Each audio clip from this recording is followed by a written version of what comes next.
Before we dive into the specific methods of meditation, let's first explore the concept of reincarnation. Our consciousness spirit expends energy through our eyes, constantly outward focused. Our actions drain our vitality, and indulgence saps our essence. All of this depletes not only the soul, but also the physical body. And so, little by little, our lifespan is wasted away. The consciousness spirit delights in depleting itself. It loves to gaze outward, relishes in stimulating foods, and is ensnared by beauty. The more it consumes, the more it desires. Why is this? Because the primordial spirit yearns for life, while the consciousness spirit seeks death. Surprised? The consciousness spirit, which is interdependent with the body, actually wishes for the body's demise. Indeed, the consciousness spirit is impure, sinking downward, drawn to indulgence, tempted by transgression, and drawn to the scent of blood.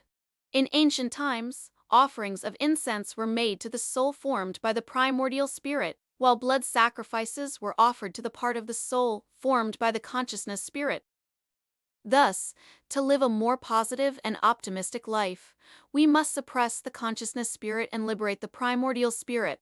One should not become attached to anything, for obsession is the work of the consciousness spirit.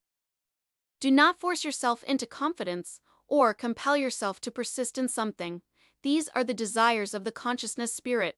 I've encountered people who despise themselves, using extreme methods to lose weight, convinced they were hopeless, lacking willpower, and ultimately losing faith in themselves. Some even succumbed to depression. First, understand that you are a whole, not two conflicting beings. There's no need to place trust or control over the other half. Suppressing this mindset will only intensify the rebellion of the consciousness spirit, allowing it to grow ever stronger. In this inner battle, the consciousness spirit will swell through each conflict. Therefore, the opposite of love is not hate. Hatred may even fuel love, and love may give birth to hate.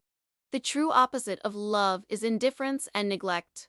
All forms of obsession serve only to strengthen the consciousness spirit. When nurtured in these biases, the consciousness spirit expands until it completely obscures the primordial spirit, leaving a person in a state of confusion, without joy, and numb to the extremes.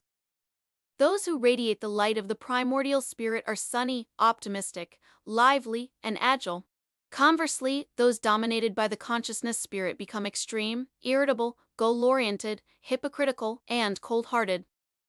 When we look back at photos of people from the 1950s, we notice that despite the material scarcity of the time, everyone had radiant smiles and a positive spirit. Today, many are burdened by obsessions, illusions imposed by the consciousness spirit, which pushes people to make life difficult for themselves, robbing them of happiness and freedom. Some fall for the allure of success philosophies, becoming radical and extreme, forcing themselves to wake up early and struggle needlessly every day, draining the last remnants of their primordial spirit's light. Eventually, they lose interest in everything and fall into depression. Once the consciousness spirit escapes the primordial spirit's control, it begins to seek death, urging its host toward suicide, relentlessly goading them. This is why, for some individuals, preventing suicide is nearly impossible. You must help them rediscover the light of the primordial spirit. As the consciousness spirit grows, it continuously reshapes the body until death ensues. However, even after the physical body dies, the consciousness spirit doesn't vanish. Once separated from the body, it becomes what people call a ghost. This ghost, stripped of its memories, will reincarnate, pairing with a new primordial spirit from higher dimensions, and begin a new cycle of life. With each lifetime, as the consciousness spirit grows stronger, the reincarnated individual becomes more cunning and complex, but their happiness dwindles. Until one day, they see through it all, using meditation to break free from the suffering of reincarnation. Next time, we will return to the whole and delve into the method of reflecting light in meditation.